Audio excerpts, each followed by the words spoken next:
Good morning students. आज short answer type questions हैं जिनको हमें करना है। उनमें से एक क्वेश्चन है Einstein's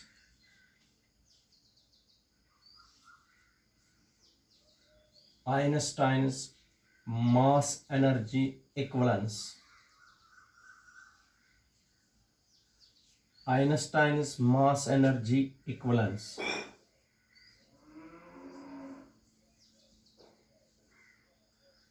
Einstein's mass energy equivalence. According to Einstein,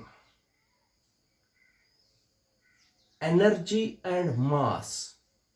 According to Einstein, energy and mass are two interconvertible quantities. ये interconvertible है।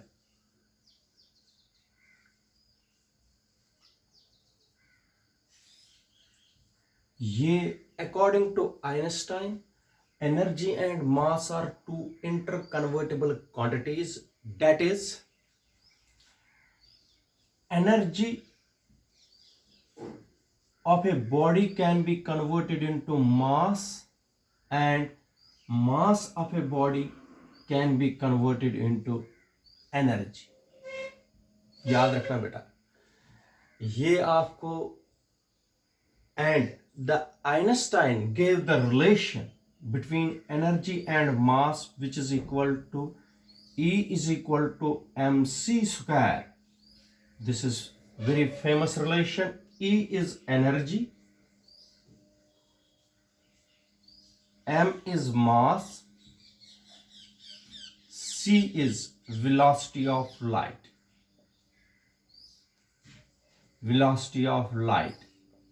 And the value of c is 3 into 10 raised power 8 meter per second.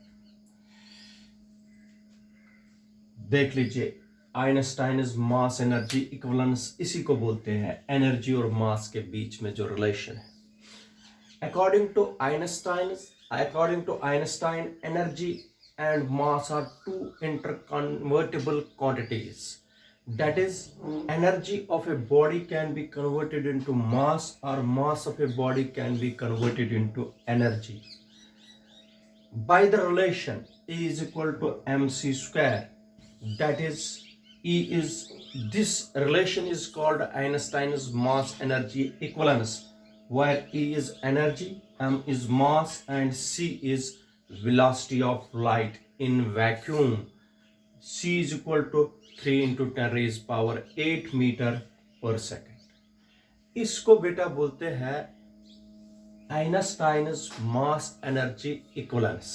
ठीक है बेटा, इसकी एक numerical भी है जो आगे पढ़ेंगे। तो इसके बाद है बेटा एक और शॉर्ट आंसर क्वेश्चन। इसको बोलते हैं transformation of energy. Transformation of energy and law of conservation of energy and law of conservation of energy.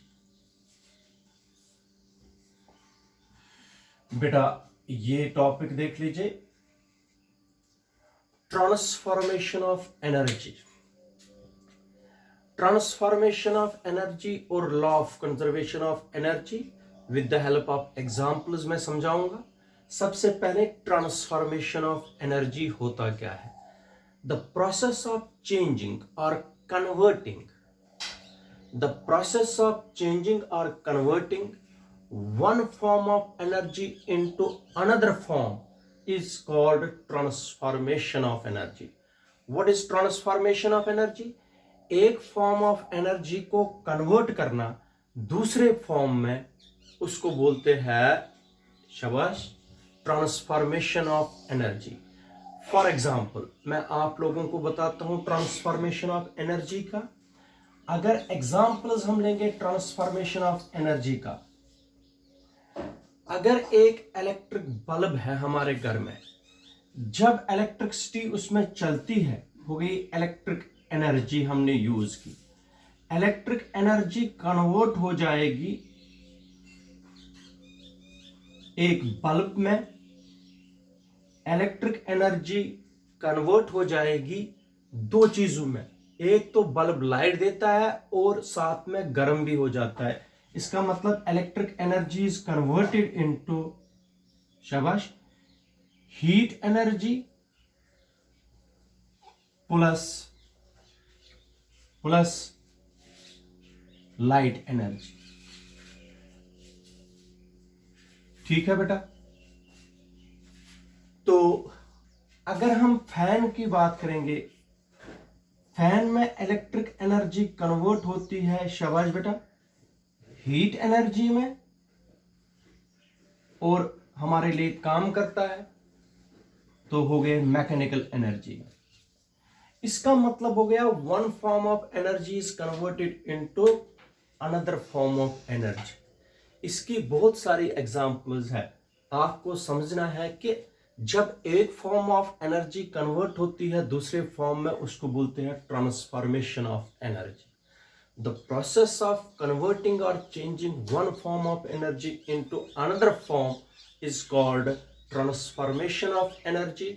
Examples of transformation energy मैंने आपको अभी बताया। For example, in case of electric bulb, electric energy is converted into heat energy and light energy. It is a form of transformation of energy. ठीक है, बहुत सारे examples हैं। इसके बाद है law of conservation of energy. ये मैंने पहले भी पढ़ाया है। Law of conservation of energy, law of conservation of energy states that energy can neither be created nor destroyed. It may only change from one form to another. This means total energy of an isolated system always remain constant, that is conserved. What is law of conservation of energy, beta? According to the law of conservation of energy, energy can neither be created nor destroyed. It may only convert from one form of energy into another. This means the total energy of an isolated system remains constant. जिस तरीके से electric energy हमने लाई, उसी को convert किया दूसरे form में, heat energy plus light energy. इसका मतलब जितनी पहले हमारे पास एनर्जी थी, अगर ये 5 जूल है, थी हमारे पास एनर्जी, 5 जूल्स ऑफ एनर्जी थी, तो यही हमने कन्वर्ट की दो फॉर्म ऑफ एनर्जी। मान लीजिए ये 2 जूल हो गई, ये 3 जूल हो जाएगी। तो इसका मतलब वन फॉर्म ऑफ एनर्जी, ये टोटल एनर्जी 5 जूल है, पहले भी 5 जूल थी। इसका मतलब one form of energy is converted into another form. तो total energy of the system always remain constant. इसको बोलते हैं law of conservation of energy और ट्रांसफॉर्मेशन ऑफ एनर्जी। ठीक है बेटा, याद रखिए।